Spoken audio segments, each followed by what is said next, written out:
અને કોઈક ઠેકાણે સૌરાજ્યની ઉત્તમ રાજા ફળવાન દેશ વગેરેની સંપત્તિ વડે અનેક નગરોનો સમૂહ નવો વસેલો જોવામાં આવે છે. કોઈક જગ્યાએ તો એ પર્વત અત્યંત શૂન્ય દેખાય છે અને કોઈક સ્થળે તો તે અનેક અગરો વડે વીંટાયેલો નજરે પડે છે. કોઈક ઠેકાણે એ પર્વત જળ વડે ભરેલી ખાણો વડે ગંભીર જણાય છે અને કોઈક ઠેકાણે એ ખીણો શુષ્ક હોવાથી એ પર્વત પાતાળના જેવો મહાભયંકર જોવામાં આવે છે. એ પર્વતની અંદર કોઈક ઠેકાણે તો મોટા મોટા કલ્પવૃક્ષો રહેલા છે અને કોઈક જગાએ તો નિર્જળ પ્રદેશની અંદર જંગમ જીવો જ ફરતા રહે છે. તેમાં કોઈક ઠેકાણે મોટા મોટા હાથીઓના ટોળા દેખાય છે અને ક્યાંક તો મદોન્મત્ત એવા સિંહ તથા વાનર આદિના સમૂહ ફરતા દેખાય છે. કોઈક સ્થળે તો એ પર્વત સાવ પ્રાણી વિનાનો શૂન્ય જ જણાય છે અને તેને લીધે તેની ઊંચાઈ નકામી જ લાગે છે. એ પર્વતના કોઈક સ્થાનમાં ઉન્મત્ત રાક્ષસો જ ભમ્યા કરે છે અને તેનો કોઈક પ્રદેશ કરંજોની ઝાડીને લીધે મહાગહન છે. વળી એ પર્વતના કોઈ એક ભાગમાં તાલના મોટા જંગલો જ જોવામાં આવે છે. તેના કોઈ એક સ્થળે આકાશના જેવા નિર્મળ અને વિશાળ તળાવો રહ્યા છે અને કોઈ એક ભાગમાં ઘણી લાંબી નિર્જળ ભૂમિ જ જોવામાં આવે છે. તેમાં કોઈ એક ઠેકાણે તો નિરંતર ધૂળ જ ઉડ્યા કરે છે અને કોઈક ભાગમાં સર્વ ઋતુમાં સમાન રૂપે રહેનારા જંગલો જ રહ્યા છે. એ લોકાલોક પર્વતના શિખરો ઉપર શિલાઓ છે. તે શિલાઓ સહ્ય તથા મલય આદિ સામાન્ય પર્વતો જેવી છે. સુસ્થિત જેવા વાદળાને ધારણ કરી રહી છે, રત્નમય છે અને આકાશના જેવી નિર્મળ છે. વળી એ શિલાઓ દૂધ જેવી, ગંગા આદિના નદીના જળ જેવી અને સૂર્યનારાયણ જેવી ગૌર છે. પોતાના પુત્ર પૌત્ર આદિના કારણરૂપ એવા સિંહ તથા વાનર આદિ પ્રાણીઓ જાણે વનના મહાન વૃક્ષોની ડાળીઓમાં નિવાસ કરતા હોય તેમ એ શિલાઓ ઉપર નિરંતર વિશ્રામ લે છે. એ શિલાઓના ઉત્તર તરફના ભાગમાં પૂર્વ દિશા તરફ રહેલા શિખર ઉપર એક શિલા છે. તે કદી પણ ક્ષીણ ન થનારા વજ્રના ગર્ભના જેવી અતિ કઠોર છે અને તેની અંદર હું રહું છું. દૈવે મને તેની અંદર જ બાંધી દીધેલ છે અને એ પાષાણરૂપી શિલા યંત્રમાં મેં નિવાસ રાખ્યો છે. હે મહારાજ, તેની અંદર મારા અસંખ્ય યુગોના સમૂહો ચાલ્યા ગયા છે એમ હું સમજું છું. કેવળ હું જ ત્યાં બંધાઈ રહી છું એમ નથી. જેમ સાયંકાળે બંધ થઈ જનારી કમળની કળીમાં ભ્રમરો બંધાઈ જાય છે તેમ એ શિલાની અંદર મારો ભરતા પણ બંધાઈ રહ્યો છે. એ શિલાના અત્યંત સાંકડા અને સંકટદાયી ભાગમાં મારા ભરતાની સાથે ચિરકાળથી મારા વર્ષોના અનેક સમૂહો ચાલ્યા ગયા છે એવો મારો અનુભવ છે. આજ દિવસ સુધી અમે કેવળ માત્ર અમારા દોષે જ મોક્ષ પામ્યા નથી અને ઘણા લાંબા કાળથી એ શિલાની અંદર જ તેવી મમતા બાંધીને રહ્યા છીએ. એ પાષાણમાં રહેવારૂપી સંકટમાં કેવળ અમે બે જ બંધાઈ રહ્યા છીએ એમ નથી, પણ અમારો બંનેનો જે પરિવાર છે તે સર્વ સુદ્ધા તેમાં બંધાઈ રહેલો છે. તેની અંદર બંધાઈ રહેલો પુરાણ પુરુષ રૂપી દ્વિજ મારો પતિ છે. સેંકડો યુગોથી તે જીવે છે, છતાં પોતાના આસન ઉપરથી એ કદી પણ ચડતો નથી. બાલ્યાવસ્થાથી જ તે શુદ્ધ બ્રહ્મચર્ય પાળે છે. તે સદાકાળ પોતાના સ્વાધ્યાયમાં તત્પર રહે છે અને બીજાઓને પણ સ્વાધ્યાય શીખવે છે. તે કંઈક આળસુ છે, વળી સ્વભાવે બહુ જ સરળ છે અને તે ઇન્દ્રિયોની ચંચળતા વિનાનો છે. વળી તે નિરંતર એકાંતમાં જ રહે છે. હે વેદવેત્તાઓમાં શ્રેષ્ઠ મહારાજ, હું વ્યસનની પેઠે નિરંતર તેને જ વળગી રહેનારી તેની ભાર્યા છું અને એ પતિ વિના હું એક પળ પણ દેહને ધારણ કરવા સમર્થ નથી. હે મહારાજ, તેમણે મને ભાર્યારૂપે કેવી રીતે મેળવી અને અમારો આ સ્વાભાવિક સ્નેહ શી રીતે વૃદ્ધિ પામ્યો તે તમે સાંભળો.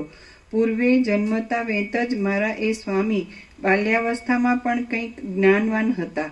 તે પોતાના નિર્મળ સ્થાનમાં એકલા જ રહેતા હતા અને શ્રોત્રિયપણાને યોગ્ય એવી સ્થિતિને ધારણ કરી રહ્યા હતા. પછી તેમણે પોતાના મન સાથે ચિરકાળ સુધી વિચાર કર્યો કે મને જન્મથી જ સુંદર એવી પત્ની શી રીતે મળે. હે કમળલોચન, જેમ ચંદ્ર નિર્મળ ચાંદનીને ઉત્પન્ન કરે છે તેમ મારા એ નાથે પોતે જ મને નિર્મળાંગીને ઉત્પન્ન કરી છે. આમ મંદાર પુષ્પોથી સુશોભિત ને સૌંદર્યવતી એવી હું મારા પોતાના મનથી જ નિર્માયેલી છું અને તેમના મન વડે જ રચેલી ભાર્યા છું. પછી મંજરી જેમ વસંત ઋતુમાં વૃદ્ધિ પામે તેમ વૃદ્ધિ પામી હું સહજ વસ્ત્રોમાં ઢંકાયેલી છું અને પ્રાણી માત્રને ચિત્તહારી છું. મારું મુખ પૂર્ણ ચંદ્રબિંબના જેવું છે અને આકાશની જેમ હું નિર્મળ તારાને કીકીને ધારણ કરું છું. પુષ્પકલિકાના જેવા ઉન્નત સ્તનથી હું ભરેલી છું અને સમગ્ર ગુણોથી હું સુશોભિત છું. વન જેમ ઉત્તમ લતા વડે સુંદર દેખાય છે તેમ હું હાથરૂપી પલ્લવ વડે બહુ સુંદર દેખાઉં છું. હું જંતુ માત્રના હૃદયને નિરંતર આકર્ષનારી છું. મારા નેત્ર હરિણીના જેવા મહાવિશાળ છે અને હું કામદેવ વડે ઉન્માદ કરાવનારી છું. હું કેવળ લીલા અને વિલાસોમાં જ નિરંતર લાગી રહી છું. મારા નેત્રો કામસૂચક હાવભાવથી ભરપૂર રહે છે. ગાવા બજાવવાનું મને બહુ જ પ્રિય છે. હું મારા પતિમાં અનુરાગવાળી છું, છતાં ભોગોમાં મને તૃપ્તિ થતી જ નથી. હું સૌભાગ્યમાં અને ભોગોમાં સદા પરાયણ રહું છું. મારા સમદર્શી સ્વામીએ મને મન વડે જ ઉત્પન્ન કરી છે. તેથી લક્ષ્મી અને અલક્ષ્મી એ બંનેની જાણે હું પ્રિય સહચરી હોઉં તેમ એ બંનેમાં મને સમાન દ્રષ્ટિ રહે છે. આથી જ મોહજાળથી મારું સ્વરૂપ બદલાઈ જતું નથી અને સંપત્તિમાં તથા આપત્તિમાં મને કશો હર્ષ શોક થતો નથી. હું માત્ર એ પુરાણ પુરુષ રૂપી બ્રાહ્મણના ઘરને જ ધારણ કરું છું એમ નથી, પરંતુ હે મહારાજ, આ ત્રૈલોક્ય રૂપી ઘરને પણ હું જ ધારણ કરી રહી છું. હું મારા એ પતિની પુત્ર પૌત્ર આદિ સંતતિનો પ્રસવ કરવાને યોગ્ય જ ભાર્યા છું અને જેટલો તેનો પોષ્ય વર્ગ છે તેનું ભરણ પોષણ કરવામાં સમર્થ છું. ત્રૈલોક્ય રૂપી ઘરની સર્વ સામગ્રીને હું જ ધારણ કરું છું અને તેનો સર્વભાર એક મારા ઉપર જ રહેલો છે. પછી મને તરુણપણું પ્રાપ્ત થયું એટલે હું વિકસેલા ઉન્નત સ્તન વડે અત્યંત સુંદર થઈ રહી. ફળ પુષ્પના ગુચ્છાઓ વડે દીપી નીકળતી લતાની પેઠે વિલાસો વડે તથા રસ વડે હું અતિવ સુશોભિત દેખાવા લાગી. મારો પતિ કેવળ તપમાં જ આસક્ત છે. તે પોતાના શ્રોત્રિયપણાથી કોઈ જાતની અપેક્ષાને લીધે નાહકનો વિલંબ કરીને આજ દિવસ સુધી મને પરણેલ નથી. હું યૌવન વડે સંપન્ન છું અને વિલાસોના રસ વડે સુશોભિત છું. આથી જેમ અગ્નિનો સંપર્ક થતાં પદ્મિની કમલિની બળ્યા કરે છે તેમ એ અવિવાહિતાપણાના દુઃખને લીધે હું એ પતિ વિના અંદર બળ્યા કરું છું. શીતળ પવનથી ડોલી રહેલી કમલિનીઓમાં પણ મારું અંગ પ્રદીપ્ત કરેલા અંગારાઓના સ્થાનોની પેઠે દાઝ્યા કરે છે. પુષ્પવર્ષાથી પૂર્ણ પથરાયેલી ઉદ્યાન ભૂમિઓ પણ તપેલી રેતીવાળી મરુભૂમિના જેવી મને શૂન્ય જ જણાય છે. જળના તરંગોથી તથા કલ્હાર અને કમળના સમૂહોથી કોમળ તેમજ સારસ પક્ષીઓના શબ્દોથી સરસ એવી નદીઓ પણ મને નીરસ જ જણાય છે. મારી સખીઓ મારો દાહ શમાવવા માટે મને કમળના પુષ્પો, મંદારના પુષ્પો અને શ્વેત કમળોના સમૂહમાં શૈયા આદિ રચી હિંડોળાની પેઠે મને હિંચકાવે છે, તો પણ હું જાણે કાંટાઓમાં હિંચકતી હોઉં તેવો મને અત્યંત દાહ થાય છે. કુમુદ નીચે ટાંચ છે. કુમુદ, ઉત્પલ, કલ્હાર ઇત્યાદિ કમળની જુદી જુદી જાતિઓ છે. કુમુદ, ઉત્પલ, કલ્હાર અને કેળના પત્રોથી રચેલી શૈયાના ભાગો પણ મારા અંગનો સંગમ થતાં જ અંગ તાપથી ચીમડાઈ જાય છે, રસહીન થઈ જાય છે અને છેવટે બળીને ખાખ થઈ જાય છે. જે કોઈ વસ્તુ રમણીય હોય, યોગ્યતાવાળી હોય, સ્વાદ ઉત્પન્ન કરે એવી હોય, વિચિત્ર હોય અને મનને હરનારી હોય, તેને જોતાં જ મારા વિશાળ નેત્રો આંસુ વડે ભરાઈ જાય છે. દુઃખરૂપી અગ્નિથી તપેલા અને નીચે પડ્યા કરતા મારા આંસુના ટીપાઓ કમળ અને ઉત્પલની પંક્તિઓમાં છમ છમ છમ કરતા પડે છે અને એ કમળોને શુષ્ક કરી દઈને પોતે પણ શુષ્ક થઈ જાય છે. કેળના સ્તંભોમાં હિંડોળો બાંધી જ્યારે મારી સખીઓ મને ઉપવનોમાં ઝૂલા નાખી લાડ લડાવે છે ત્યારે હું તેમને મારું અંદરનું દુઃખ કહી શકતી નથી. તેથી હું લાજ વડે મોઢું ઢાંકી દઈ રુદન કરું છું. હિમના બિંદુઓના સમૂહો વડે વ્યાપ્ત થઈ રહેલો કેળના પાંદડાઓનો માંડવો મને ગરમી પેદા કરતા હોય તેવો દેખાય છે અને તે ખેરના લાકડાના અંગારા જેવો મને મહાભયંકર લાગે છે. કમલિનીના નાળોરૂપી હિંડોળામાં હું સારસીને સારસ પક્ષી સાથે સમાગમ પામેલી જોઉં છું અને હું ગરીબડે મોઢે મનની અંદર મારા યૌવનની નિંદા કરું છું. રમ્ય વસ્તુ જોતાં જ હું સંતાપ વડે રોવા માંડું છું. મધ્યસ્થ ઉપેક્ષા કરવા યોગ્ય પદાર્થને જોતાં જ હું શાંત થઈ રહું છું અને લોકમાં નિંદ્ય ગણાતા મૂર્છા તથા જડપણું વગેરેને પામીને મને ઉલટો હર્ષ થાય છે, કેમ કે હું દીન છું અને એ સમયમાં કેવી સ્થિતિમાં છું તેનું મને કશું ભાન રહેતું નથી. પ્રત્યેક દિશામાં ડોલરના ફૂલો, મંદારના પુષ્પો અને કમળો તથા શીતળ મલયાચળનું ચંદન એ સર્વ જાણે કામાગ્નિ વડે બળી ગયેલા પુરુષોની મૂર્તિમાન ભસ્મ જ હોય તેવા મને દેખાય છે.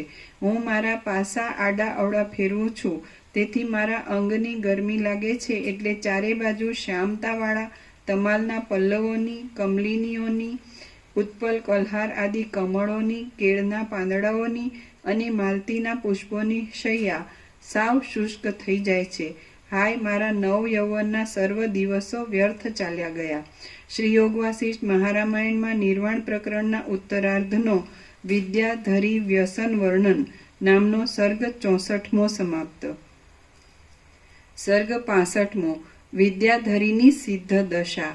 આ 65મા સર્ગમાં કાળે કરીને પોતાનો પતિ ઉપરનો પ્રેમ નિર્માલ્ય દશાને પ્રાપ્ત થઈ જતા એ વિદ્યાધરી ધારણાના અભ્યાસ વડે પ્રાણને જીતી લઈને પોતે સિદ્ધ દશાને પ્રાપ્ત થઈ ગઈ એ વિશે વર્ણન કરવામાં આવશે.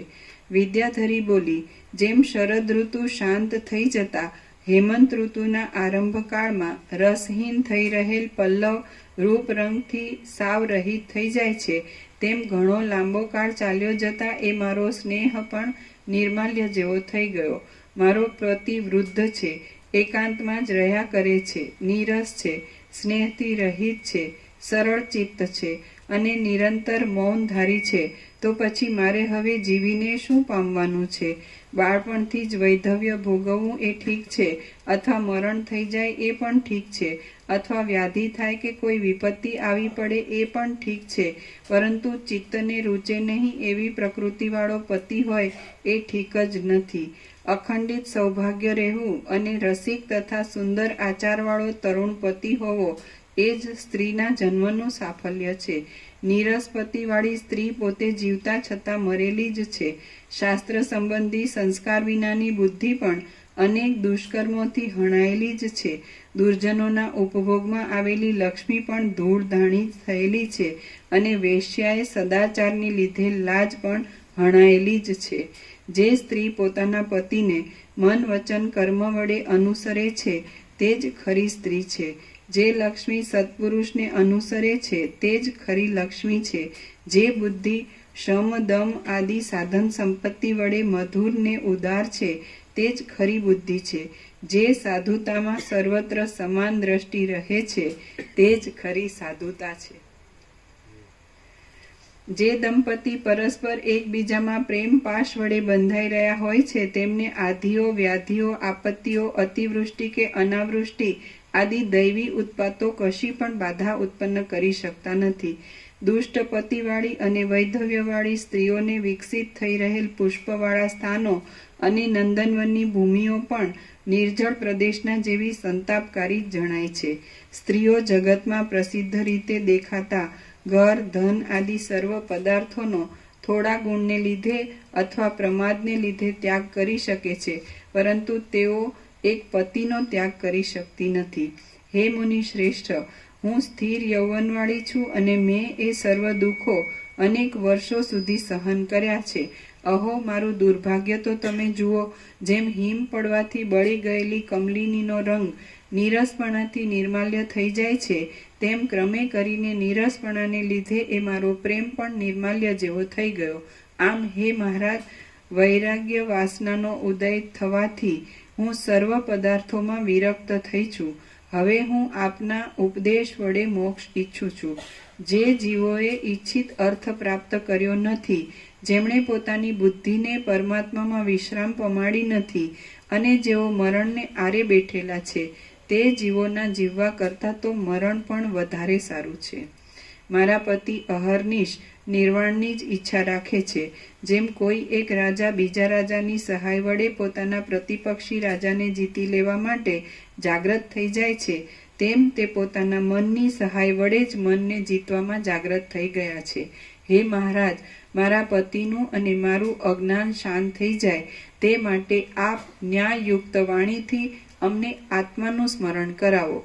મારા પતિ જ્યારે મારા તરફ કશું લક્ષ્ય આપ્યા વિના પોતાના આત્મામાં જ સ્થિર રહેવા લાગ્યા, ત્યારે જ મને મનમાં ઉત્પન્ન થયેલા વૈરાગ્યને લીધે જગતની સર્વ સ્થિતિ રસ વિનાની જણાવા લાગી.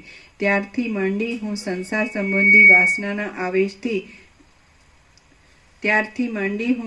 સંબંધી વાસનાના આવેશ માત્રથી રહિત થઈ ગઈ છું.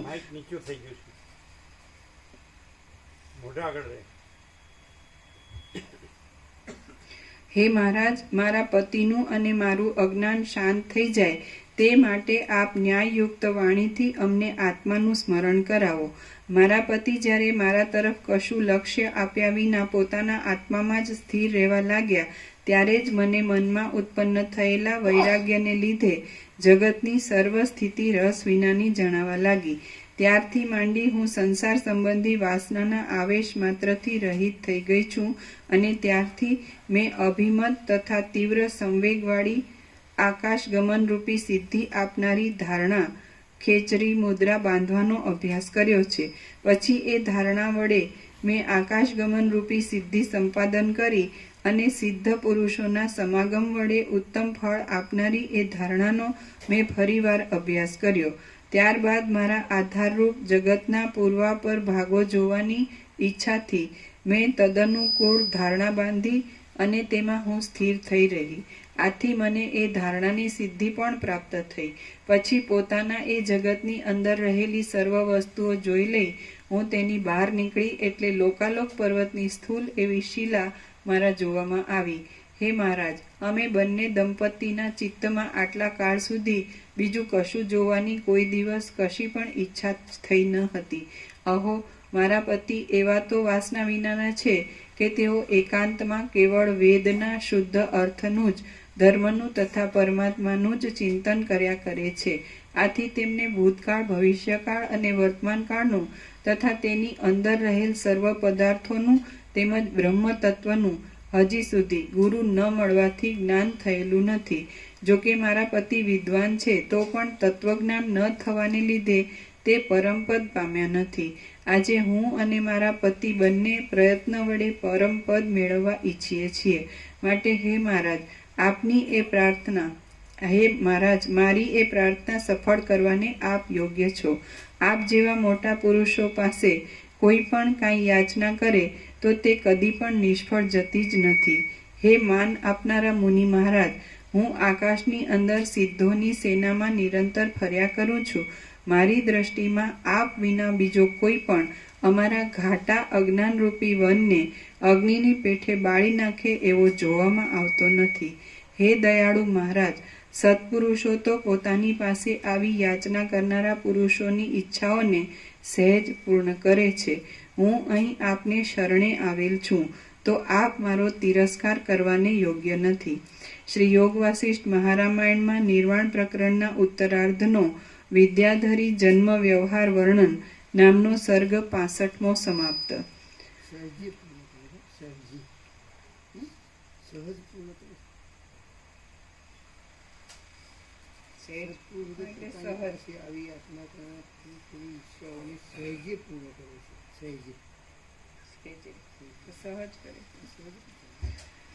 હે દયાળુ મહારાજ, સત્પુરુષો તો પોતાની પાસે આવી યાચના કરનારા પુરુષોની ઈચ્છાઓને સહેજે પૂર્ણ કરે છે.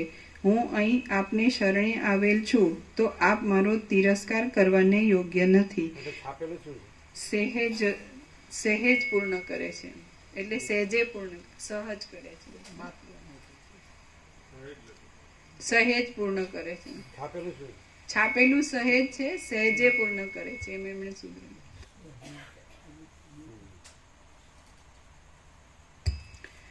સર્ગ 66મો. શિલાગર્ભ સહેજ પૂર્ણ કરે છે.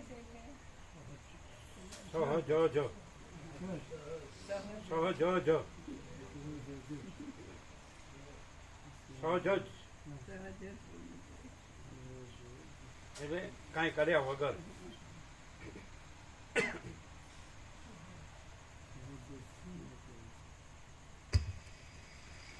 હે દયાળુ મહારાજ, સત્પુરુષો તો પોતાની પાસે આવી યાચના કરનારા પુરુષોની ઈચ્છાઓને સહજ જ પૂર્ણ કરે છે.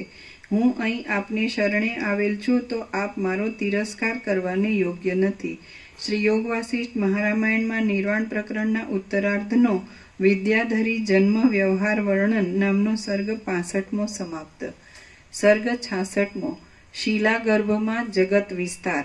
આ 66મા સર્ગમાં અવકાશ વિનાના શિલાના ઉદરમાં તારી સ્થિતિ શી રીતે થઈ અને તારું ઘર ત્યાં કેમ બંધાયું, આમ વસિષ્ઠજીના પૂછવાથી વિદ્યાધરી શિલાના ગર્ભમાં જ થયેલ જગતના વિસ્તાર વિશે વર્ણન કરશે. વસિષ્ઠ બોલ્યા, હું આકાશની અંદર રહ્યો હતો અને સંકલ્પ વડે કલ્પી લીધેલા આસન ઉપર બેઠો હતો. કલ્પિત આસન ઉપર બેઠેલી અને આકાશમાં રહેલી એ વિદ્યાધરીએ મને ઉપર પ્રમાણે કહ્યું. એ પછી મેં તેને પૂછ્યું, હે બાલા, તારા જેવા સ્થૂળ દેહવાળા પ્રાણીઓની સ્થિતિ શિલાના ઉદરમાં શી રીતે થઈ શકે? તેમાં હલનચલન પણ શી રીતે થાય? શા માટે તે એવા સ્થાનમાં ઘર બાંધ્યું? વિદ્યાધરી બોલી, હે મહારાજ, જેવું આ તમારું વિશાળ જગત દીપી રહ્યું છે તેવું અમારું જગત પણ અનેક સૃષ્ટિઓ અને સંસારો સાથે જોડાઈને એ શિલાની અંદર દીપી રહ્યું છે. એ અમારા જગતમાં પણ આ જગતની પેઠે જ પાતાળલોકમાં નાગો રહેલા છે અને ભૂલોકમાં પર્વતો રહેલા છે. તેમાં જળ પણ ખળખળ અવાજ કર્યા કરે છે અને આકાશમાં વાયુઓ વાયા કરે છે. તેમાં જળ વડે સમુદ્રો શોભી રહ્યા છે અને અંદર ધીરે ધીરે પ્રજાઓ સંચાર કરે છે.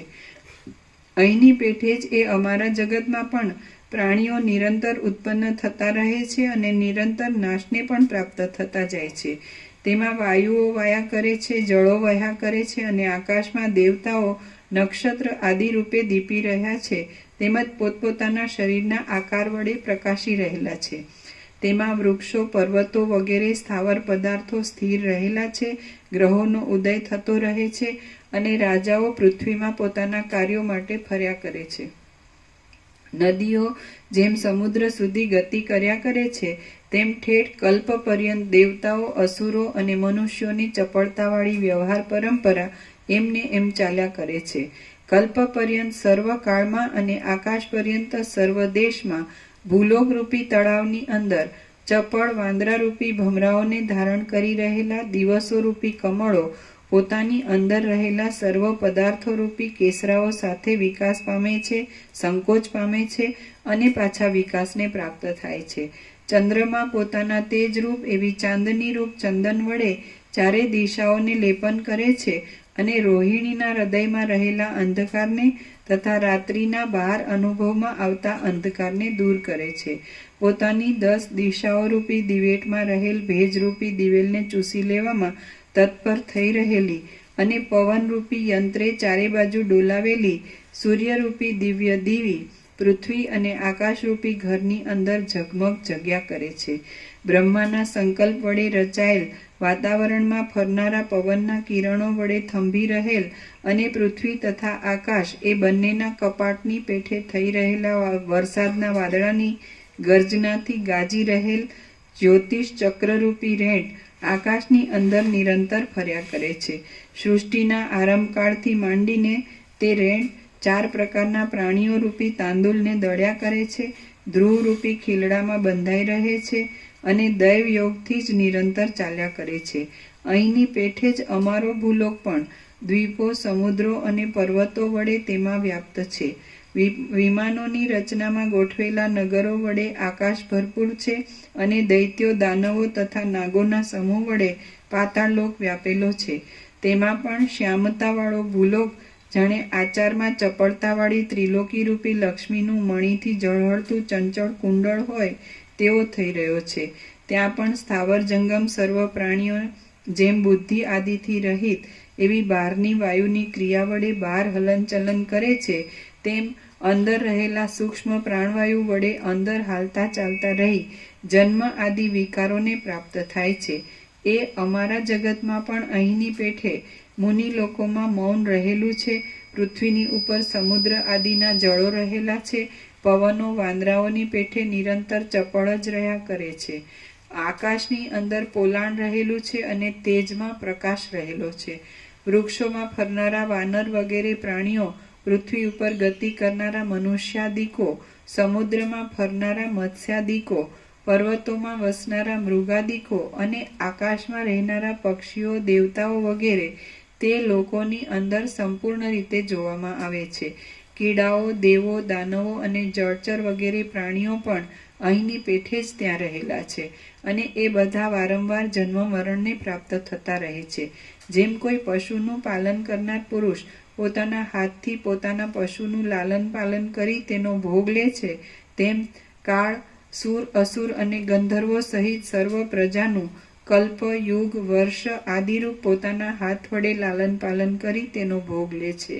સુર, અસુર આદિ સર્વ જીવો અનંત, વિશાળ, અગાધ અને ગંભીર એવા કાળરૂપી સાગરમાં અનેક ચકરીઓવાળી કાળ ગતિ વડે ઉત્પન્ન થાય છે અને પાછા લયને પ્રાપ્ત થઈ જાય છે. પવને ઊંચા ઉડાડેલા 14 પ્રકારના પ્રાણીઓ રૂપી રજકણો સર્વ નાશના અધિષ્ઠાન રૂપી અવ્યાકૃત આકાશની અંદર શરદ ઋતુના વાદળાની પેઠે લય પામી જાય છે. અહીંની પેઠે અમારા જગતમાં પણ આકાશરૂપી પોલાણરૂપી વસ્ત્રને ધારણ કરી રહેલ અને આભૂષણ રૂપ તારાઓના સમૂહ વડે સુશોભિત એવા મુકુટ વડે સુંદર દેખાઈ રહેલો અંતરિક્ષલોક, ચંદ્રમા અને સૂર્યના કિરણો રૂપી ચામર વડે ચામર ઢોળીને સૂતેલા જગતને જાણે જાગ્રત કરતો હોય તેવો શોભી રહ્યો છે. અહીંની પેઠે જ અમારા જગતમાં પણ દિશાઓ, સ્થાવર, વૃક્ષાદિક પ્રાણીઓની પેઠે પોતાના દેશને નહીં છોડતા પવન, ધરતીકંપ, વરસાદ અને તાપને સહન કરી રહે છે. અહીંની પેઠે જ અમારા જગતમાં પણ જાણે અજાણે આવી પડનારા ઉત્પાતો વડે, મેઘોની ગર્જના વડે, ધરતીકંપ વડે અને સૂર્ય, ચંદ્ર આદિ ગ્રહોના ગ્રહણ વડે પ્રાણીઓને સુખ દુઃખ પ્રાપ્ત થતા રહે છે. 14 લોકોના પ્રાણીઓના સમૂહને પ્રલયકાળ ગળી જાય છે. તેવી રીતે મહાપ્રદીપ્ત વડવા નળ 7 સમુદ્રોના જળોને પી જાય છે.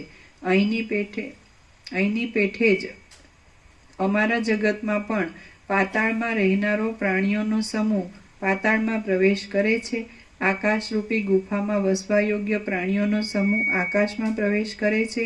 બીજા કેટલાક જીવો દિશાઓના મંડળમાં ચારે બાજુ ભમતા રહે છે અને કેટલાક પ્રાણીઓ તો પવનની ગતિના ક્રમ પ્રમાણે પર્વતો અને મહાસાગરોની અંદર ઘૂમ્યા કરે છે.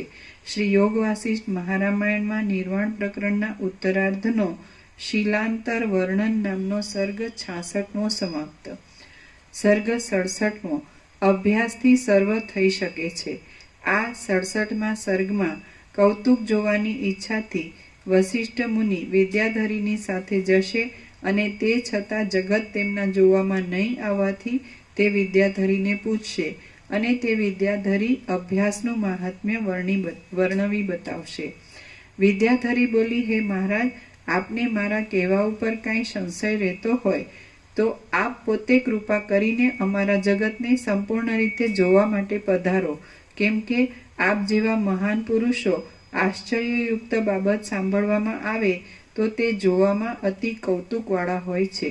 વિદ્યાધરી નીચે ટાંચે. અહીંથી પાછું વસિષ્ઠજીનું કહેવું શરૂ થાય છે એમ સમજવું. વિદ્યાધરીની એ વાતનો મેં સ્વીકાર કર્યો. પછી જેમ પવનના ઝપાટાની સાથે સુગંધ ઉઠે તેમ શૂન્યરૂપધારી હું શૂન્યરૂપધારીણી તે વિદ્યાધરીની સાથે આકાશની અંદર ઉડવા લાગ્યો. આમ આકાશ સંબંધી શૂન્ય માર્ગમાં ઘણે છેટે ચાલ્યા ગયા પછી હું વિદ્યાધરીની સાથે આકાશની અંદર વસનારા દેવ આદિ પ્રાણીઓના સમૂહની પાસે જઈ પહોંચ્યો. ઘણે કાળે આકાશની અંદર દેવ આદિ પ્રાણીઓના સંચારવાળા માર્ગને ઓળંગીને હું ધોળા વાદળાવાળા લોકાલોક પર્વતના શિખર ઉપર આકાશમાં જઈ પહોંચ્યો. પછી તેની ઉત્તર દિશાના પૂર્વ ભાગમાં રહેલા ચંદ્રમાના જેવા ધોળા વાદળામાંથી નીચે ઉતરીને એ વિદ્યાધરી મને ઊંચી અને તપાવેલ સુવર્ણની બનાવેલી પોતાની શિલાની અંદર લઈ ગઈ. તે શિલા સુવર્ણની હતી અને અગ્નિના પ્રકાશ વડે બરાબર દેખવામાં આવે એવી મેરુ પર્વતની તળેટી જેવી દેદીપ્યમાન હતી. તે શુભ્ર શિલામાં હું ચોતરફ જોવા લાગ્યો તો વિદ્યાધરીએ વર્ણવી બતાવેલું જગત મારા જોવામાં આવ્યું નહીં. ત્યારે મેં એ રમણીય વિદ્યાધરીને પૂછ્યું કે તમારી સૃષ્ટિ કઈ જગાએ રહેલી છે? તમે તેની અંદર વર્ણવેલા રુદ્ર, સૂર્ય, અગ્નિ, તારા આદિ ક્યાં છે? 7 લોકો પણ ક્યાં છે? સમુદ્ર, આકાશ અને દિશાઓ ક્યાં છે? પ્રાણીઓના જન્મ મરણ પણ ક્યાં થાય છે? તમે વર્ણવેલો વરસાદના મોટા વાદળાઓનો સમુદાય પણ ક્યાં છે? તારાઓ વગેરે રમણીયતાવાળો આકાશનો આડંબર પણ ક્યાં દેખાય છે? પર્વતોના શિખરોની પંક્તિઓ ક્યાં રહેલી છે? મહાસાગરો રૂપી રેખાઓ ક્યાં છે? 7 દ્વીપોની કુંડાળા જેવી ખાઈઓ ક્યાં રહી છે? તપાવેલ શુદ્ધ સોનાની જમીન પણ ક્યાં છે? કાર્ય અને કાળની કલ્પના પણ ક્યાં દેખાય છે? પ્રાણીઓની અને લોકોની ભ્રાંતિ પણ ક્યાં છે? વિદ્યાધરો અને ગંધર્વો પણ ક્યાં રહ્યા છે? મનુષ્યો, દેવતાઓ અને દાનવો પણ ક્યાં છે? ઋષિઓ, રાજાઓ અને મુનિઓ પણ ક્યાં છે? ન્યાય અન્યાયનો વ્યવહાર પણ ક્યાં છે? 5 પ્રહરની રાત્રિઓ પણ ક્યાં છે? અને સ્વર્ગ નરકની ભ્રાંતિ ક્યાં છે? પુણ્ય પાપની કલ્પના પણ ક્યાં છે? કળાઓ તથા કાળની ક્રીડા પણ અહીં ક્યાં છે? દેવ દાનવોના વેરો પણ ક્યાં છે? અને દ્વેષની તથા સ્નેહની રીતિ પણ અહીં ક્યાં દેખાય છે? હું જ્યારે ઉપર પ્રમાણે કહેવા લાગ્યો ત્યારે ભ્રમર જેવા સુંદર નેત્રવાળી એ વિદ્યાધરીએ શિલા તરફ વિસ્મયથી ચપળ થયેલી દ્રષ્ટિ કરીને મને નીચે પ્રમાણે કહ્યું. વિદ્યાધરી બોલી, આ શિલાની અંદર દેવ, મનુષ્ય, અસુર આદિ જે કોઈ પ્રાણી મારા જોવામાં આવે છે તે સર્વ જોવામાં આવતા નગરોથી વિલક્ષણ છે. તેઓ અરીસામાં પ્રતિબિંબ રૂપ રહેલા નગરોની પેઠે મને આભાસ રૂપે દેખાય છે.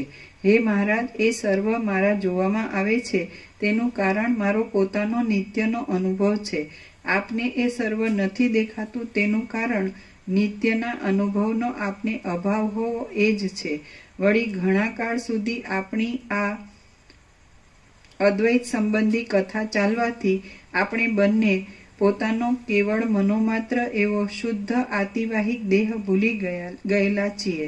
મને પોતાને ઘણા કાળના અભ્યાસને લીધે અનુભવમાં આવેલું મારું પોતાનું જગત પણ હવે નષ્ટ જ થઈ ગયું છે. કેમ કે હું હવે આકાશની લતાની પેઠે સ્ફુટ રીતે તેને મનોમાત્ર સમજાવવાથી દેખતી નથી.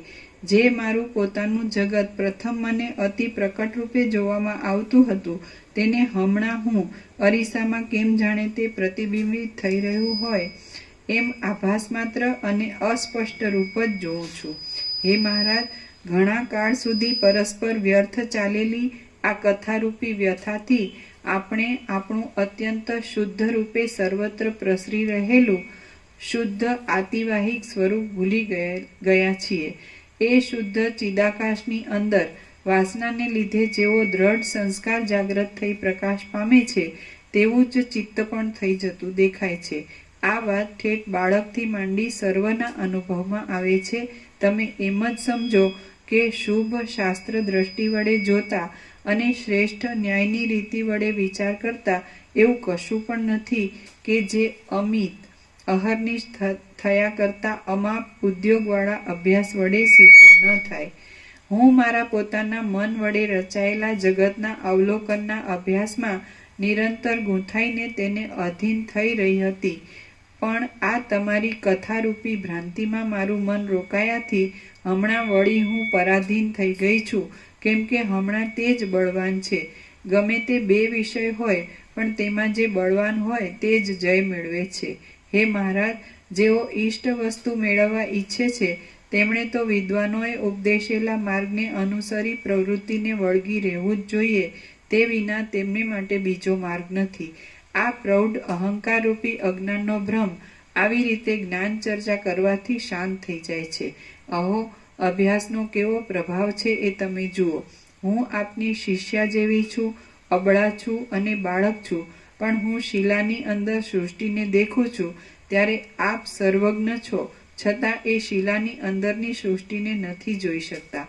અભ્યાસનો એ અદ્ભુત પ્રભાવ આપે જોવાનો છે. આપ સાવ અજ્ઞાની હોય તે પણ ધીરે ધીરે અભ્યાસ વડે મહાજ્ઞાનવાન બની જાય છે. ધીરે ધીરે અભ્યાસ કરવાથી પર્વત પણ ભૂકે ભૂકા થઈ જાય છે અને અભ્યાસને લીધે બાણ મહાસૂક્ષ્મ નિશાન ઉપર બરાબર પડે છે. એ સઘળો અભ્યાસનો પ્રભાવ છે એમ આપ સમજો.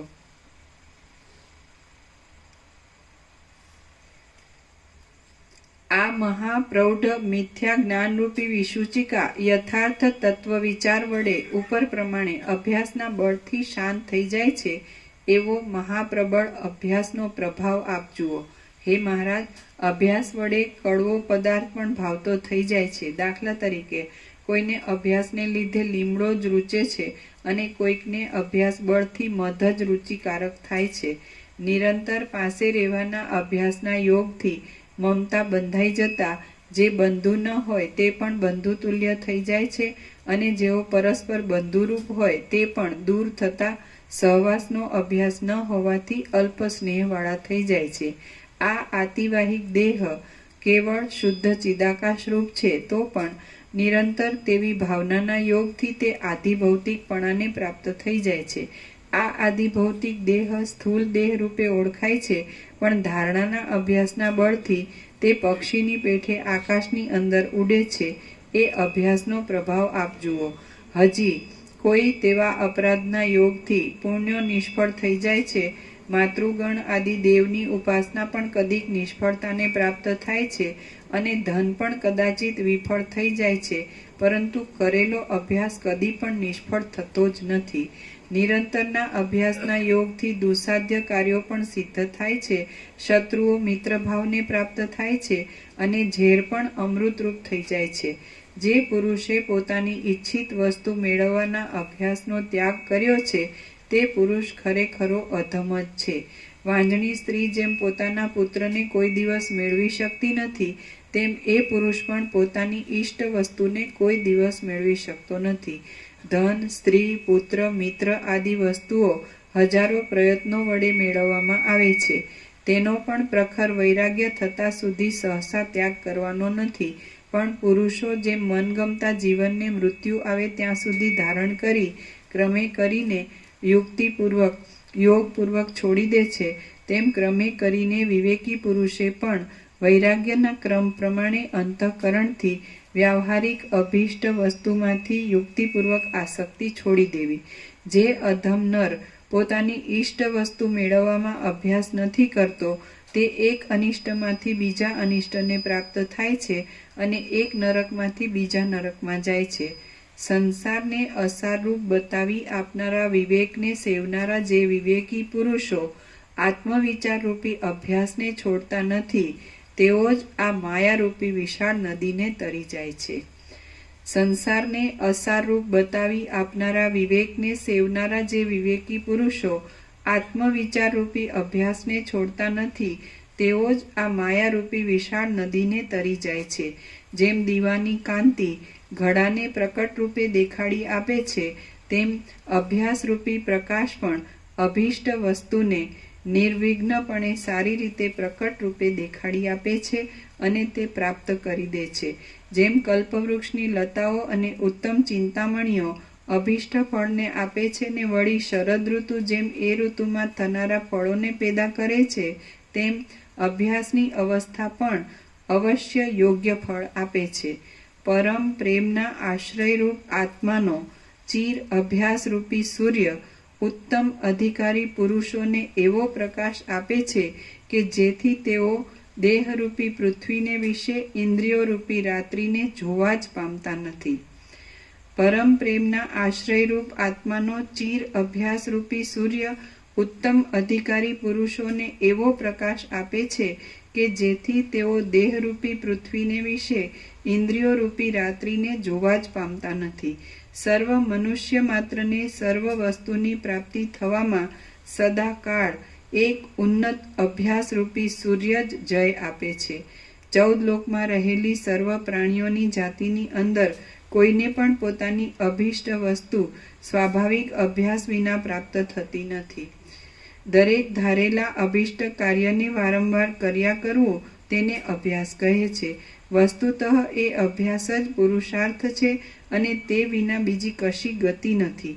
પોતાના વિવેકથી ઉત્પન્ન થયેલા અને દ્રઢ અભ્યાસના નામથી ઓળખાતા યત્ન નામના પોતાના કર્મથી જ સર્વસિદ્ધિ પ્રાપ્ત થાય છે. તે વિના બીજી રીતે કશું સિદ્ધ થતું નથી. ઇન્દ્રિય જય આદિમાં મહાશૂર એવા વીર પુરુષનો અભ્યાસરૂપી સૂર્ય જો પ્રકાશ્યા કરતો હોય તો પછી તેનો વાંછિત પદાર્થ પૃથ્વીમાં હોય, જળમાં હોય કે અંતરિક્ષમાં હોય તો પણ તે સિદ્ધ ન થાય એવું કશું જ નથી. પછી નિર્જન પર્વતની ગુફાઓમાં ભયદાયી એવા સિંહ, વ્યાઘ્ર આદિ પ્રાણીઓ પણ અભ્યાસના બળથી અભયદાયી થાય છે.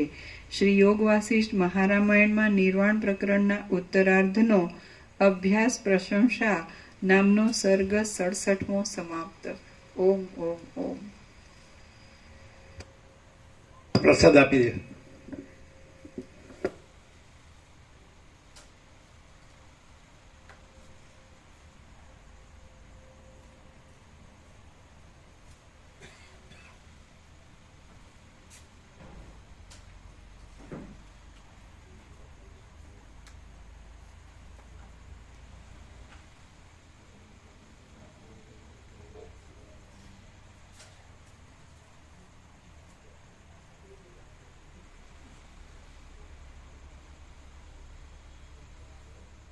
આખું યોગ વાસિષ્ઠ આખા પ્રકાશની એક વાક્યતા છે. એટલે ગમે ત્યારે સરળ શ્રવણ કરો વસિષ્ઠ પ્રકાશથી તો જાણે નિત્ય નૂતન પ્રકાશ હોય એવું જ લાગે. શબ્દ બુદ્ધિથી નહીં તો એવું લાગે કે વાંચી લીધું કે જાણી લીધું કે સાંભળી લીધું, પણ પ્રકાશથી એ આખો પ્રકાશ છે તો એ સ્વયં સહજ સંપૂર્ણ છે, અનંત સંપૂર્ણ છે. એટલે એનો અભાવ થતો નથી, અનંત છે ને. અને આખું યોગ વાસિષ્ઠ આખા પ્રકાશની એક વાક્યતા છે. ગમે ત્યારે ગમે ત્યાંથી સરળ શ્રવણ કરો તો પણ આખો પ્રકાશ જ અનુભવાય છે, કારણ કે આખો પ્રકાશ જ છે.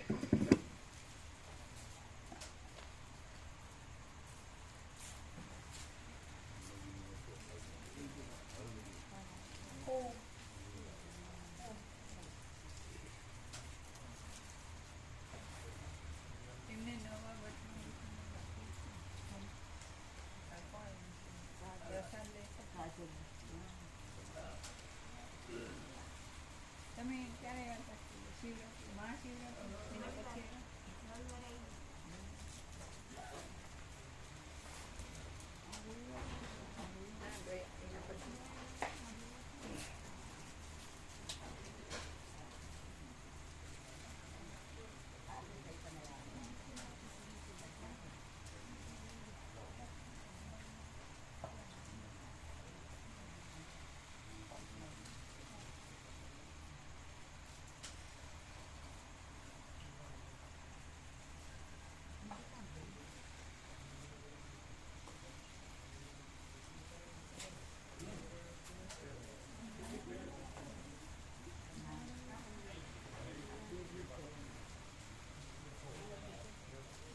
થઈ ગયું સંપૂર્ણ.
વચનામૃત આપ્યા ને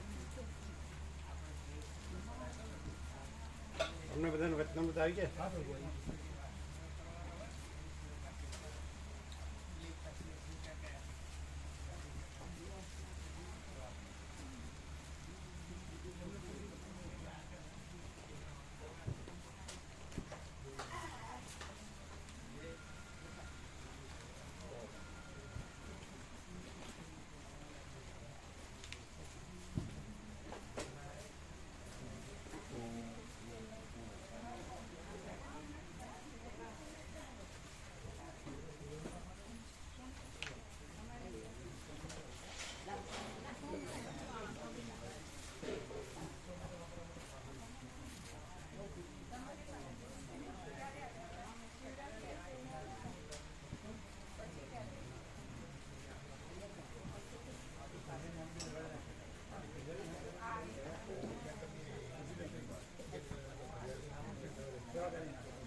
મારું નામ છે નર્મદા તરીકે પણ 17 દિવસ રહી શકશો તમારે ત્યાં? અહીંયા થોડું એ કરી દીધું સગવડ અહીં રહેવાનું છે ને સેવામાં?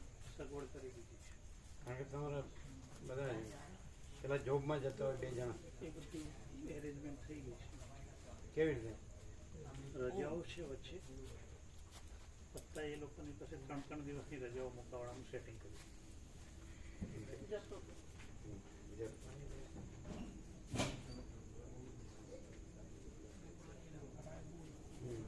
એમની પાસે 3 દિવસની વર્કિંગ ડેમાં રજાઓ મુકાઈશું અને વચ્ચે બીજી રજાઓ આવે છે એટલે એડજસ્ટમેન્ટ થઈ જાય. રજાઓ છે? આ જાહેર રજાઓ છે. વેકેશન પડે છે એટલે ટીચર છે એને તો બહુ માને.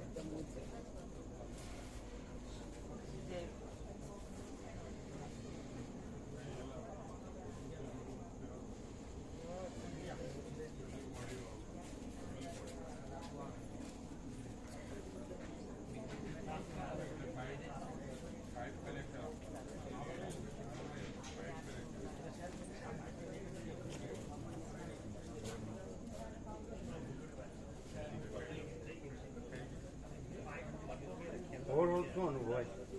પરમ કૈવલ્ય. એટલે કોઈ પૂછે કે પરમ કૈવલ્ય એટલે શું હોય? આખો પ્રકાશ પોતે જ. નટુપ્રભુ ઊંડા દ્વારા ના પાણી પ્રવાસ આ તો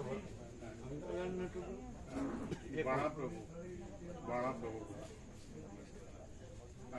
ઈશ્વર પ્રભુના મહાપ્રભુ નટુપ્રભુ આ તો કાઢના કર્ણાટક સેવા પાછી આપી દો. તો સેવા આપવા આવ્યા હતા સુશીલ પ્રભુ ત્યાં. પછી સુશીલ પ્રભુ કે તમારે એવું હોય તો કોઈ આપણે જરૂર નથી. એટલે પછી કે નહીં આવતા કે લઈ આવો. સેવા આપી દો પાછી. આપી દીધી પ્રભુ એટલે લીધી જ નથી. લીધી જ નથી પછી લઈ ગયા પાછી. હા બસ સુશીલ પ્રભુ તો આપવા આવ્યા. નામ કાઢ નાખજો. હા નામ કાર્ડ નાખ. કેટલા થયા હવે? 139. આવતા રવિવારે સવારે ગજેન્દ્ર પ્રભુ આવવાના છે. કોણ આવવાનું છે? ગજેન્દ્ર પ્રભુ ગજેન્દ્ર ગજન. આવતા રવિવારે કઈ તારીખ છે? 23 તારીખે સવારે રવિવારે સવારે. બરાબર.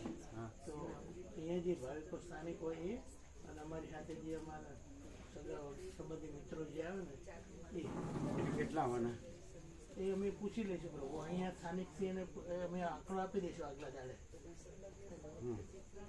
અને પ્રભુ પ્રસાદમાં મગની દાળ બનાવી છે, દાળ ભાત, મિક્સ સબ્જી અને ઘઉંના લોટનો શીરો આપણે જે આવી બનશે. અને તાજી મોરી છાશ. મગની દાળ ભાત અને ઘઉંનો લોટનો શીરો અને તાજી મૂળી છાશ, અને મિક્સ સબ્જી, મિક્સ સબ્જી, રોટલી ખાલી. રોટલી. બરાબર? રોટલી દાળ ભાત શાક, બરાબર. મગની દાળ. આ મગની મગની દાળ, બરાબર. ઘઉંના લોટનો શીરો અને છાશ. બરાબર. અને તમારા કેટલા છે? અમે પ્રભુ અમે આંકડો આપી દઈશું. અમે હજી જેમ અમારા સગા સંબંધી મિત્રોને ફોન કરશું ને એટલે એ લોકો કેટલી સંખ્યા થાય અહીંયા જેટલા હોય એટલા અને એમના જેટલા હોય એટલા. અમે તમને ફોન કરીને દિના માટે કહી દઈશું. રમણ પ્રભુને એમનો નથી અમારે. અચ્છા, મોકલી દઈએ. આવતા રવિવાર કયો તો તારીખ કઈ છે? 23. 23. એ સવારે જ આવવાના. સવારે સીધા અમે એમને 16 તારીખ આવવાના. 23. આજે રવિવાર છે ને આવતો રવિવાર 7 દિવસ. બરાબર. શું કીધું? પરમ કૈવલ્ય. પરમ કૈવલ્ય એટલે આખો પ્રકાશ, એમ આખો, બીજું કઈ નહીં, પ્રકાશ પોતે. પરમ પ્રકાશ, પરમ કૈવલ્ય, પરમ શાંતિ. એકલું પરમ કૈવલ્ય કયો તો તો ઓછું જેને ઓછું આ સાંભળ્યું છે એને ખબર? ના ના, ઓછું નથી, સંપૂર્ણ જ છે. પણ જેને સરળ શ્રવણ કર્યું હોય તો એને ખ્યાલ આવે. હા. પણ સરળ શ્રવણ ન કર્યો તો એને આખો પ્રકાશ, એટલે પરમ પ્રકાશ. સંપૂર્ણ પ્રકાશ, સંપૂર્ણ કૈવલ્ય એટલે એનું કેવળ પણ અને સંપૂર્ણ શાંતિ, અથવા તો કેવળ પ્રકાશ. હા. પરમ કૈવલ્ય એટલે એ જે આખો પ્રકાશ છે એનું કેવળ પણ, હા. એટલે કેવળ એ જ છે, એ જ છે. બીજું નથી ને બીજું થતું નથી, કેવળ પણ. હા. એટલે પરમ કૈવલ્ય સંપૂર્ણ શબ્દ છે. હા. ઓછું ન પડે, ઓછું નથી, પણ જે જે શબ્દથી પરિચિત ન હોય એને ઉઘાડ કરવો હોય તો આ આકાશથી પણ મોટો આખો પ્રકાશ છે. એમાં બીજું કાંઈ નથી ને બીજું કાંઈ થતું નથી. આકાશ પણ નથી ને આકાશમાં જે બધું રહેલું છે એ પણ કાંઈ નથી ને કાંઈ થતું નથી. અને એનું પરમ કેવળપણું છે અને એનું પરમ શાંતિપણું છે. એટલે એ આખો ઉઘાડશો કહેવાય. હા. આકાશથી પણ મોટો આખો પ્રકાશ છે અને એ આખો પ્રકાશ જ છે, બીજું કાંઈ નથી, બીજું કાંઈ થતું નથી. આકાશને આકાશમાંનું બધું આ પણ કાંઈ નથી, કાંઈ થતું નથી. અને એ આખા પ્રકાશનું પરમ કેવળપણું છે અને એનું પરમ શાંતિપણું છે અને અજરામર અખંડ અવિનાશી છે. તો આ આખું ઉઘાડ છે કહેવાય હા. પરમ કૈવલ્યનું. હા.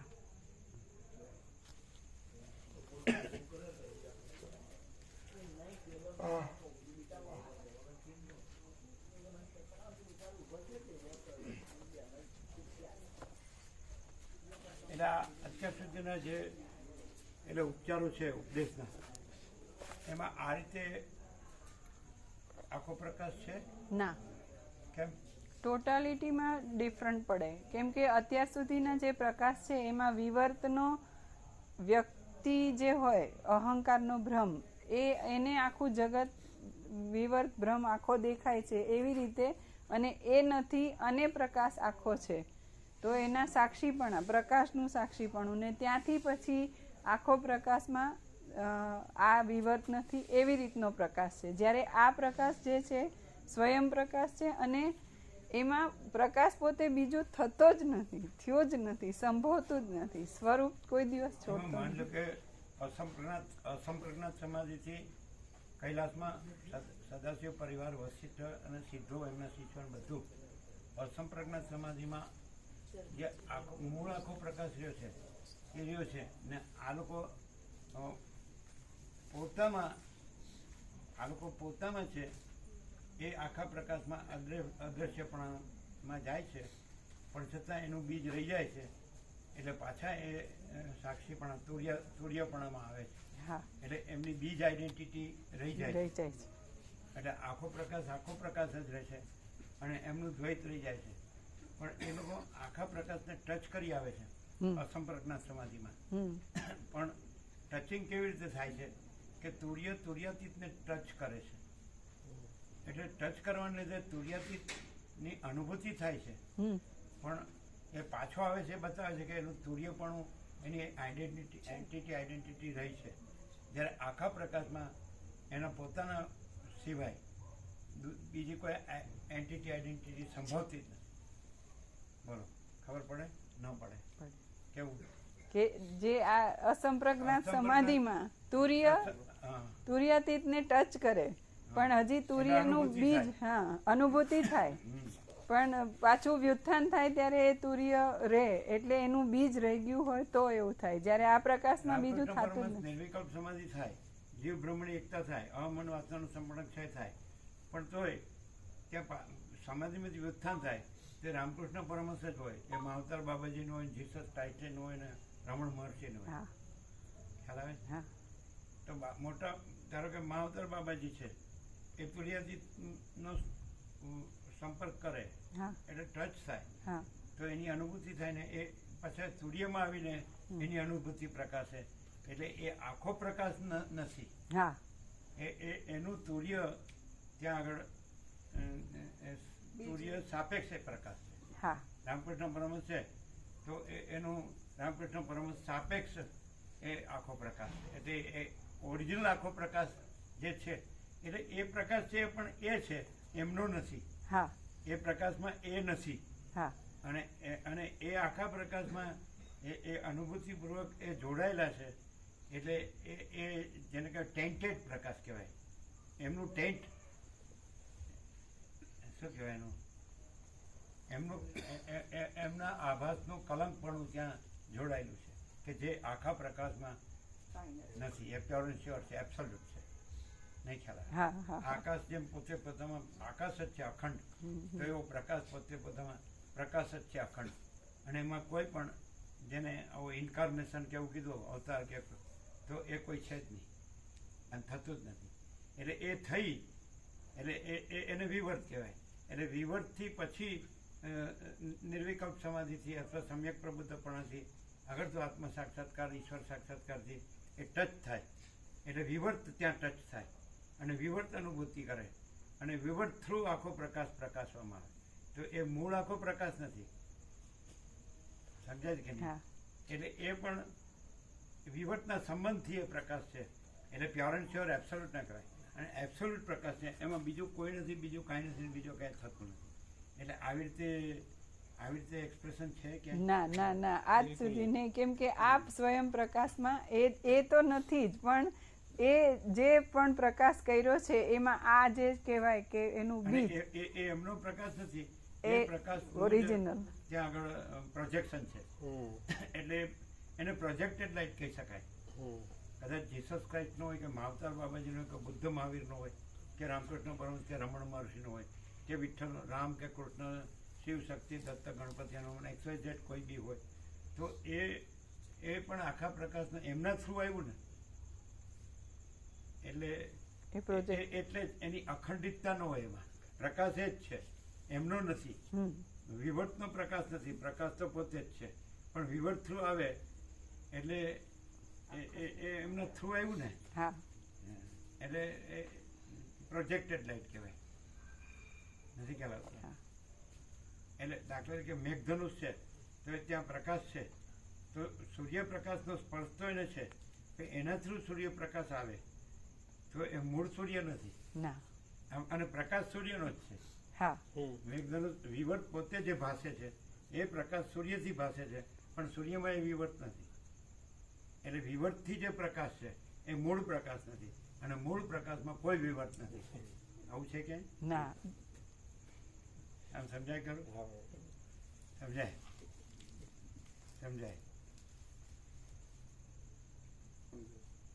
નથી? છોકરાનો સંબંધ કરવો છે ને? મમ્મી પપ્પાએ તો જવું જ પડે. પછી ડોસા ડોસી હોય એને મમ્મી પપ્પા કે, એ છોકરીના માતા પિતા હોય એને મમ્મી પપ્પા કહેવાય. તો આ ડોસા ડોસી પોતાના મમ્મી પપ્પા કે. હજી આપણે યંગ છીએ, એટલે મરીએ ત્યાં સુધી મજા લઈ લઈએ અને પરમાત્મા બોલ્યા કરીએ. કરવું જ કે નહીં? જો નરવા કુંજવા જોયું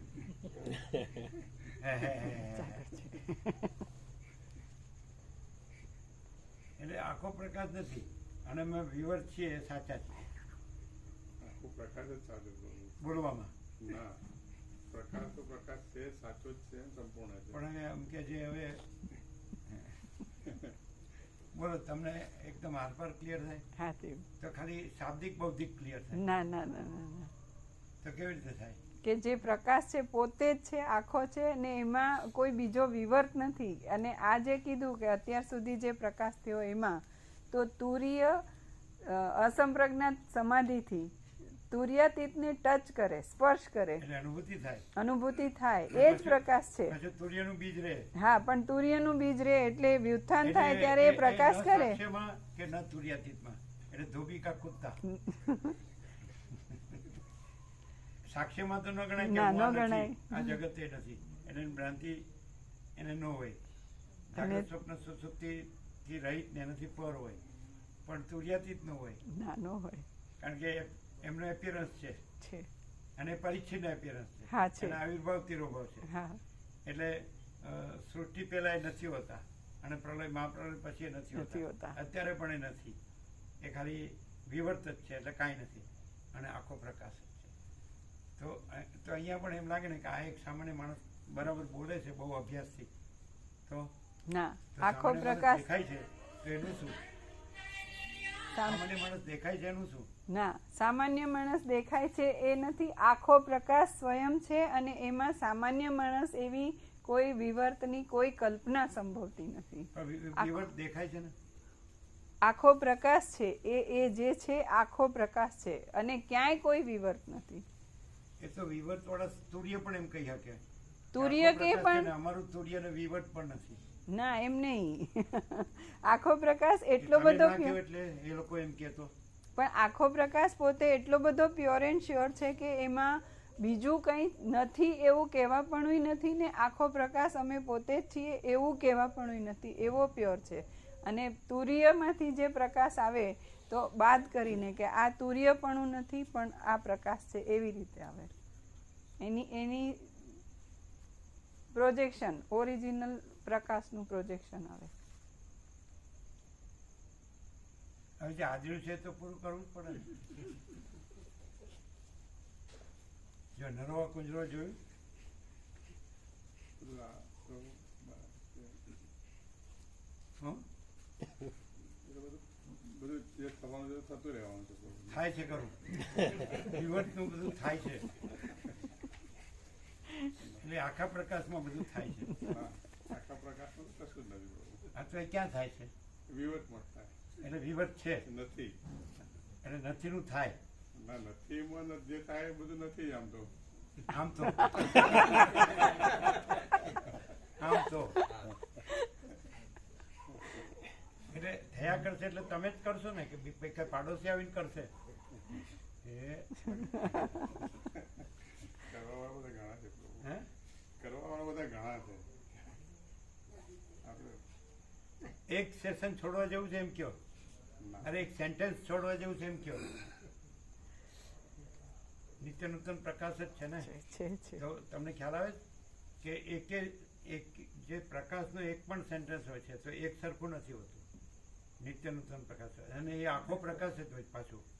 એવું નથી કે આ સેન્ટેન્સ છે એ આખો પ્રકાશ છે, પછી આ બીજું સેન્ટેન્સ છે એ આખો પ્રકાશ નથી, એવું નહીં. એક એક અક્ષર કાનો માત્ર, શબ્દે શબ્દ, વાક્ય વાક્ય આખો પ્રકાશ જ છે. તો વિવર્તનું કરવું અને આખો પ્રકાશ ચૂકવું અને પછી આખા પ્રકાશનું બોલવું એ આખો પ્રકાશ છે? ના. અચ્છા. અને જે તુર્ય હોય અને એ નિર્વિકલ્પ સમાધિ, આ લોકો કહેતા હોય અસંપ્રજ્ઞાત સમાધિ, અગર તો ઈશ્વર સાક્ષાત્કાર, આત્મ સાક્ષાત્કાર, સમ્યક પ્રબુદ્ધપણું કે તો ટચ કર્યું એટલે એ રહ્યા છે કે આપણે તો આ છીએ, આ નથી, તુર્ય નથી, આ સાક્ષ્ય પણ નથી. પણ પછી એ લોકો સમાધિમાંથી વ્યુત્થાન પામે છે કે નહીં? હા, અને પામીને સાક્ષ્ય સાપેક્ષ લોક સંગ્રહ કરે છે કે નહીં? હા કરે. તો એવું આખા પ્રકાશમાં છે? ના. એ શક્ય નથી. જીરો જીરો કહેવા પડે. એ જીરો જીરો કાંઈ કાંઈ અંદર સમાવવાનું એમાં આવે, તો આ પ્રભુ અને નિરપેક્ષ સત્માં છે કે એમાં અભિભૂત જ નથી, એમાં સમાવવાનું એ હોય તો ટુડીએ બી શક્ય નથી. અને જ્યાં નિરપેક્ષ એટલે absolute light, infinite omnipresent eternal absolute supreme divine light, અનંત સર્વત્ર નિત્યપૂર્ણ પરમ દિવ્ય જ્યોતિ, અનંત સર્વત્ર નિત્યપૂર્ણ પરમ બ્રહ્મ જ્યોતિ, અનંત સર્વત્ર નિત્યપૂર્ણ પરમ ચિદાકાશ. એ પ્રકાશ તો ત્યાં જે વિવર્ત ભ્રાંતિ કાંઈ નથી, એ વિવર્ત ભ્રાંતિ ત્યાં પણ વિવર્ત ભ્રાંતિ જુએ તો એ આખો કેવી રીતે ખબર પડે કે આખો પ્રકાશ જ છે ને એ વિવર્ત ભ્રાંતિ દ્રષ્ટા, અને એની દ્રશ્ય વિવર્ત ભ્રાંતિ નથી અને આખો પ્રકાશ જ છે, એ કેવી રીતે ખબર પડે? પ્રકાશની વિવર્ત ભ્રાંતિ દ્રષ્ટાને અહીંયા વિવર્ત ભ્રાંતિ દ્રશ્ય દેખાતું હોય તો અહીંયા આખો પ્રકાશ જ છે ને વિવર્ત દ્રશ્ય ભ્રાંતિ નથી અને વિવર્ત ભ્રાંતિ દ્રષ્ટા પણ નથી અને આખો પ્રકાશ પોતે છે, એ કેવી રીતે ખબર પડે? કે પ્રકાશની પોતાની પૂર્ણતા એટલી બધી હોય કે એમાં બીજું કંઈ સંભવે નહીં. એટલે આત્માને ટુડીએ જ નહીં હોય, પછી વિવર્તની તો વાત જ કાઢ. આ પ્રભુનો પ્રકાશ એવો છે કે આત્માને ટુડીએ બી સંભવી. એ લોકો જે કહે છે દાદા મારા આપણા મહાવતા બાબાજી, એમાં એ વસ્તુ શક્ય નહીં બને. મોજું થયો તો સમાન એમણે કીધું છે કે એક મોજું રહે કે નહીં રહે, પણ એ થયું નથી, પછી એ રહેવાનું નહીં રહેવાનો પ્રશ્ન કાઢી આવે. એટલે પ્રભુનું જે નિરપેક્ષ એ એક જે છે, એટલે પ્રભુ એમાં લખ્યું નથી કે એમાં સમાવવાનો થાય, ભવિષ્યમાં થવાનું અમે સમાવો, એ છોડી દીધેલું છે કે એમાં એ અમને અભિભૂત નથી, કારણ કે પ્રભુ કઈ બન્યા ના સમાવવાનો આવે. ભલે ને સમુદ્ર કે ગમે તે, એમાં કોઈ દ્રષ્ટાંત બી નહીં પહોંચે ને એમાંથી કોઈ ઉદ્ભવી તો સમાવવાનો, એટલે ટુડીએ બી ખોટો, ટુડીએ સંભવે નહીં. ટુડીએ એને કેવી રીતે ભાગ પડે ને એમાં ટુડીએ થાય તો બે થાય એટલે પછી કયું મોટું ને કયું નાનું, એ બધા પ્રશ્નો ઉભા થાય. એટલે ટુડે વાળી વાત જ કરે. પછી જીસસ અને બાબાજી સંપર્કમાં રહે, પછી સત્પુરુષોનું તૈયાર કરે, વિશ્વ શાંતિની પ્રેરણા કરે, 0-0 બધું વિવર્ત. અને અનંત પ્રકાશ, અનંત આનંદ, અનંત શાંતિ જો હે સો હે, પૂર્ણ વિરામ. એટલે કેવું છે? એ બે શબ્દ પ્રભુને સ્વયં ને જો હે સો, એ પહેલેથી જે હતો ને એ પ્રભુને એક્ઝેક્ટ છે, એની ઉપર કોઈ વસ્તુ નથી. સ્વયં ને જો હે સો, સ્વયં, હા સ્વયં ને જો હે એ બે ની ઉપર કઈ વસ્તુ નહીં. એ બે હોય તો બધું 0-0 થઈ જાય, કારણ કે પછી એમાં આડો બીજો કરે કેવી રીતે જો હોય છે એમ કે જો હે એટલે પેલામાં જ જતું રહે, એનો અધિષ્ઠાનમાં જ જતો રહે એનો અર્થ. એમાં પછી બાબાજી કે કોઈ ટકે જ નહીં. ને પ્રભુ ઈશ્વરનો કાર્ય ઈશ્વરનો વેપાર એના સર્વે 0-0 આવે તો મનુષ્યને વાત જ હું કરું. ઈશ્વરનો વેપાર 0-0 એનો સર્વે કાર્ય 0-0 કીધો પ્રભુએ ને હકીકતે વચ્ચે જ બી કીધું કે ઈશ્વરનો કાર્ય 0-0 છે એના વેપારનો, તો પછી મનુષ્યના વેપારનો 0-0 ની એ પોતે જ 0-0 છે. પછી આ બધું આ તો મૂર્ખા માણસનું કામ છે કે આમાં કઈ દોડાદોડી કરજો જાણ્યા પછી કરજો, એ સંભવિત કેવી રીતે પડે?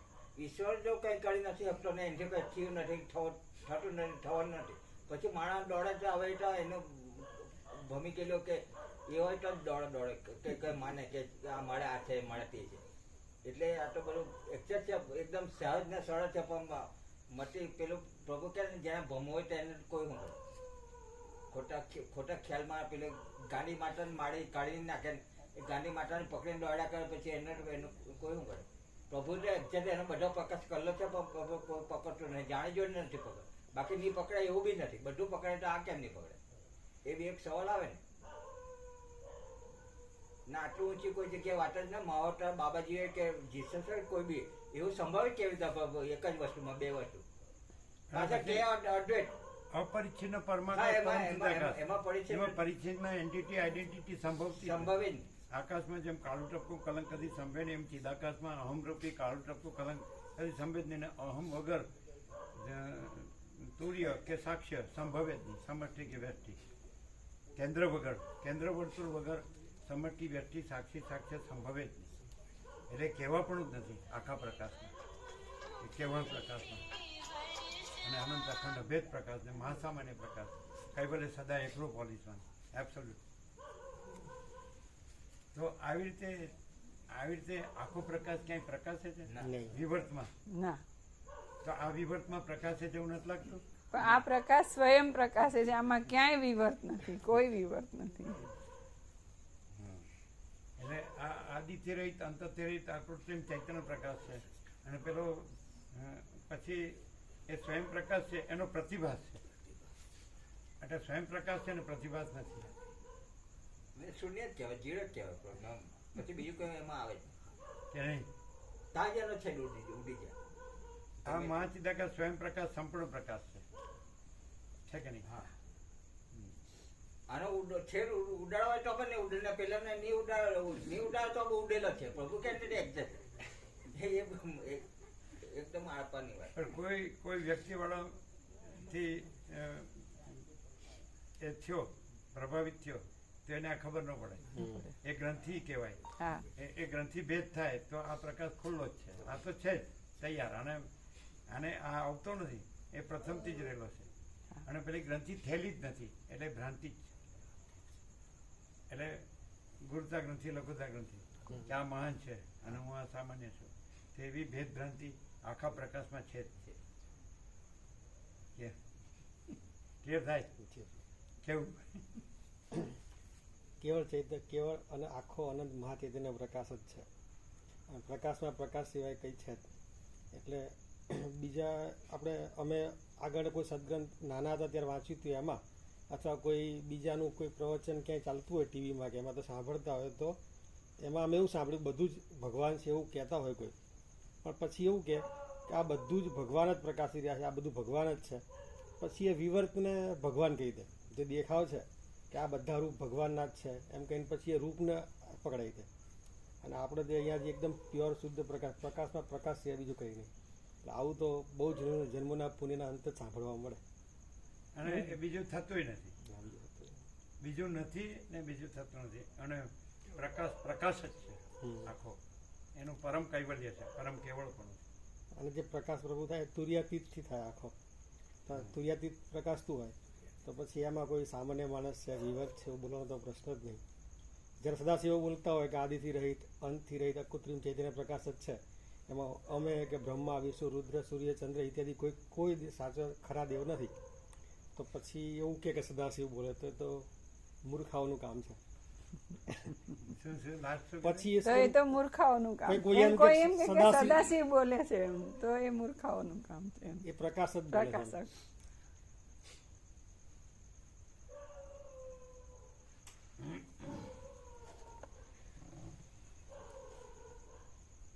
પણ ધારો કે કોઈ અંદરથી છેક અંદર પ્રકાશ છે એટલેથી સાચો રહે તો એને કેટલો લાભ થાય? પૂરો લાભ એ જ છે કે પોતે જુદો બીજો નથી થયો એવો એકદમ આખો પ્રકાશ જ રહ્યો છે. એ પૂર્ણ પ્રકાશ લાભ છે. આ પ્રકાશ સાંભળતા પણ પ્રભુ ને એવું થાય કે આમ જાણે બધું વિસરાઈ જાય. એકલો પ્રકાશ જ છે એમ ટચ થતું હોય ને એવું ફિલિંગ આવે. એના પ્રકાશ જે બધું વિસરાઈ જાય. બધું બહારનું જગત, અંદરનું જગત જે હોય બધું વિસરાઈ જાય અને જાણે આમ એનો સ્પર્શ થતો હોય ને એવો અનુભવ હોય.